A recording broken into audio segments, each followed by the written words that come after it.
আপনি যদি মনে করেন যে আপনার স্বামীর উপর আপনি কর্তৃত্ব করবেন, তাহলে এটা ভুল ধারণা। কারণ পুরুষ কখনোই জন্ম হয়নি যে তার উপরে অন্য কেউ কর্তৃত্ব করুক বা তার স্ত্রী কর্তৃত্ব করুক।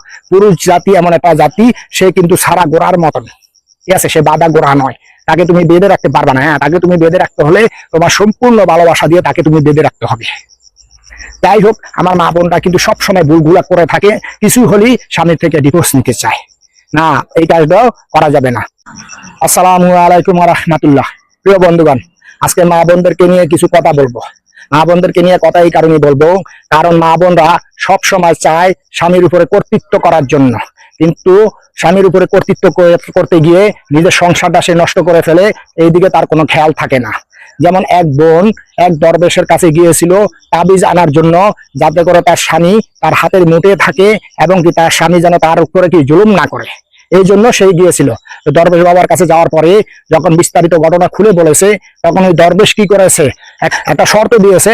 শর্তটা হলো এই যে, তুমি যদি সিংহের ঘাড়ের দ্বারে যে পশম আছে, এই পশম যদি তুমি একটা নিয়ে আসতে পারো, তাহলে কিন্তু তোমার স্বামী যেন তোমার বাধ্যগত হয়ে যায়, তোমার স্বামী যেন তোমাকে ভালোবাসে, সেই জন্য একটা তাবিজ তোমাকে আমি দিব।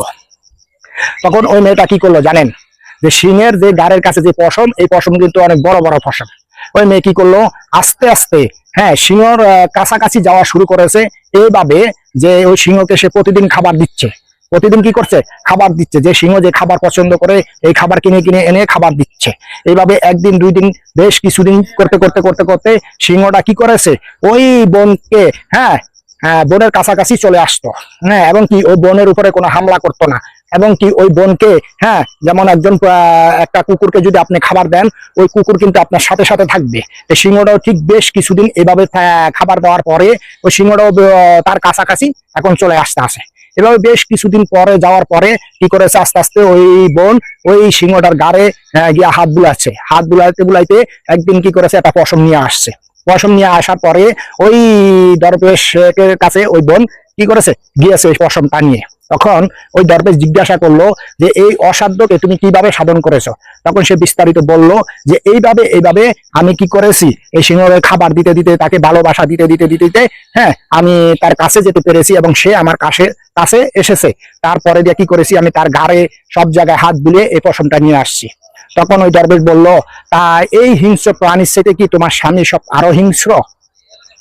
এই যে হিংস্র একটা প্রাণী, বনের রাজা পশু, সমস্ত পশু এই সিংহকে মাইনা চলে জঙ্গল। এমন হিংস্র প্রাণীর গাড়ের পশম তুমি এত ভালোবাসা দিয়ে, এত খাবার খাইয়ে, এত আদর করে তারপরে আনতে হয়েছে তোমার। তোমার স্বামী কি এর সাইডে জালেম? এর সাইডে জালেম না, এর সাইডে হিংস্র।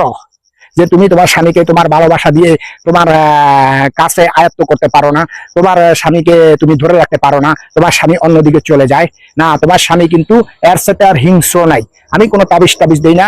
আমি তোমাকে শর্তটা দেওয়ার কারণ হলো, একটা হিংস্র প্রাণীকে যদি তুমি আয়ত্ত করতে পারো, তাহলে তোমার স্বামীকেও তোমার আয়ত্ত করা সম্ভব। তুমি তোমার ভালোবাসা দিয়ে, তোমার আদর যত্ন দিয়ে, তোমার মহব্বত দিয়ে, তোমার স্বামীকে প্রাধান্যতা দিয়ে, তারপরে গিয়ে দেখো তোমার স্বামী ওই হিংস্র প্রাণী যেভাবে তোমার কাছে চলে এসেছে, ওই তোমার স্বামীও তোমাকে ঠিক ওইভাবেই ভালোবাসবে।